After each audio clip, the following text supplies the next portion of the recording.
Jorge Luis Borges es un escritor que ha influido más en la filosofía de lo que se cree.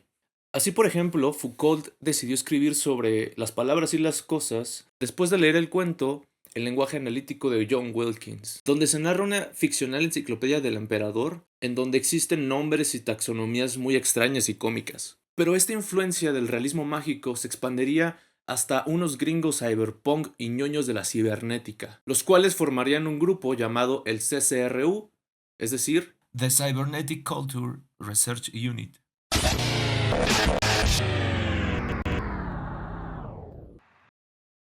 Borges, en su cuento con el título más complicado que existe, Thlon Uqbar Orbis Tertius, narra la historia de una civilización de la cual se sabe por medio de las fuentes ficticias que el autor menciona.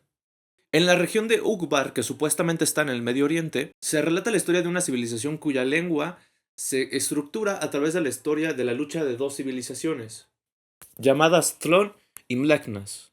En el mundo de Thlon, los objetos no tienen existencia intrínseca.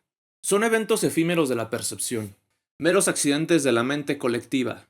En el universo de este cuento no existe diferencia entre lo soñado y lo real. El pensamiento y la materia son prácticamente indistinguibles. En los textos del Sea Crew, como dice la organización que sí se pronuncia el nombre, curiosamente también se relata una guerra. Una guerra que se libra entre la llamada Atlántida y Lemuria. En Lemuria, la realidad también es cuestión de disputa entre los órdenes narrativos en conflicto. Según el Sea Crew, hubo un investigador llamado William Kaye que se unió de manera breve a las investigaciones del grupo.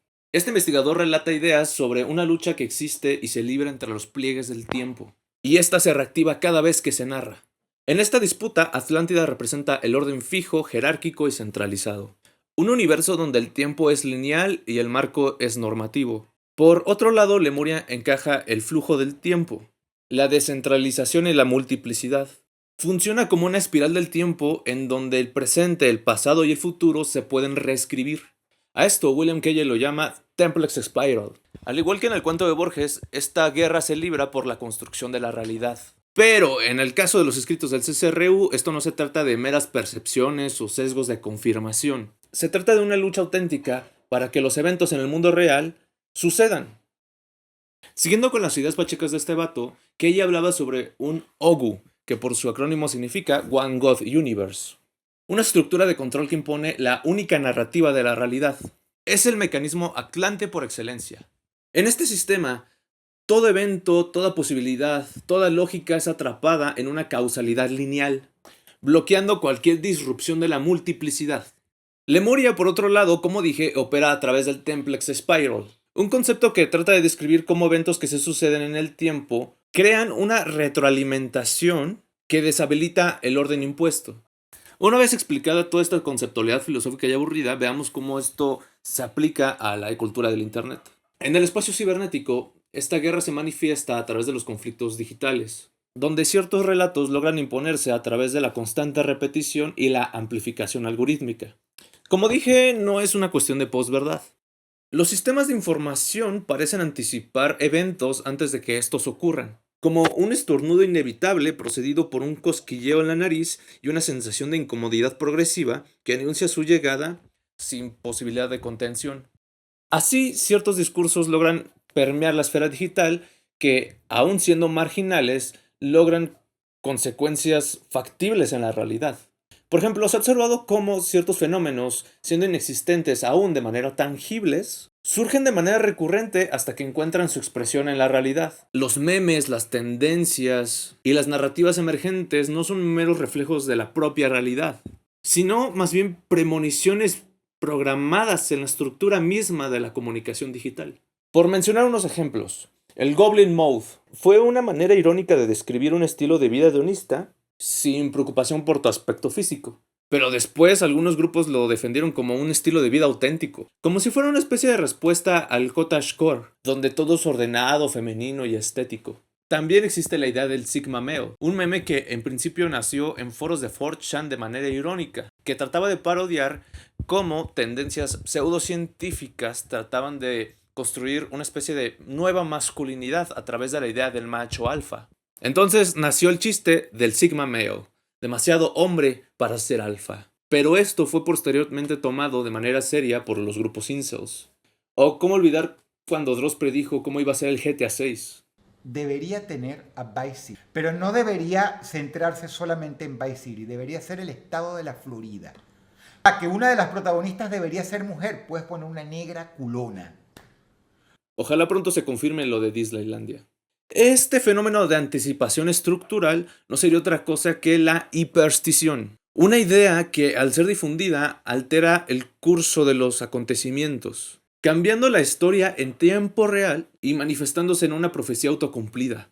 Hasta ahora esto suena más bien como un cuento de ciencia ficción que una teoría filosófica robusta, pero creo que aquí viene de los pocos conceptos rescatables del CC Crew, la hiperstición.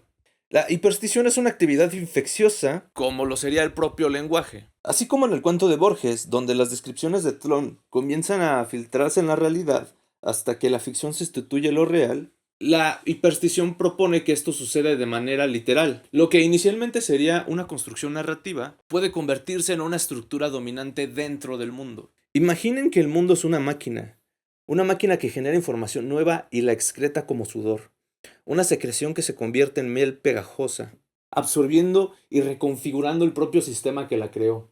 Esta información no es neutra, actúa como una retroalimentación cibernética. Un flujo que no solo representa al sistema, sino que lo reprograma. Este principio ya lo vemos reflejado en el desarrollo de la inteligencia artificial, donde los modelos generativos han alcanzado la capacidad de retroalimentarse con los datos que ellos mismos producen, así generando un circuito cerrado de información que puede expandirse sin intervención humana.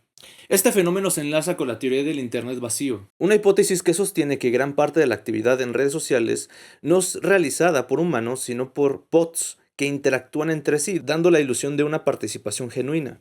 Incluso Meta ha asegurado que trata de implementar usuarios ficticios para así generar actividad en la plataforma. Podemos verlo incluso en la propia cultura pop.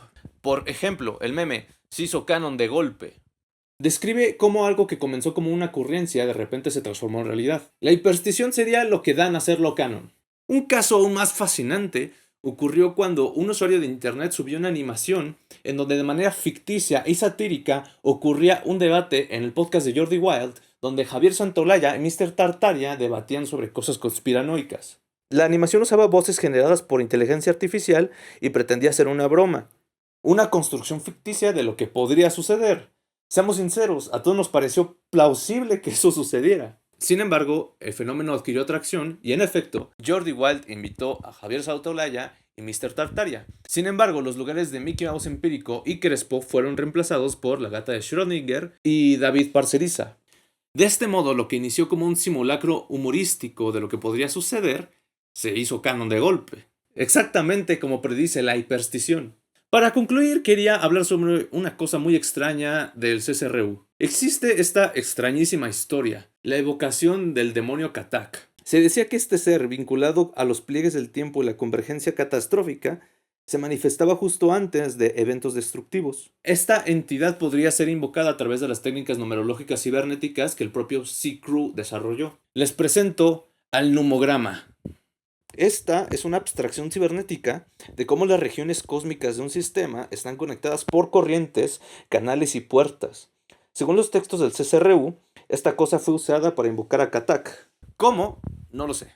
En resumen, el debate de Santolaya y Mr. Tartaria ocurrió gracias a una guerra que se libra en otra dimensión y la invocación de un posible demonio.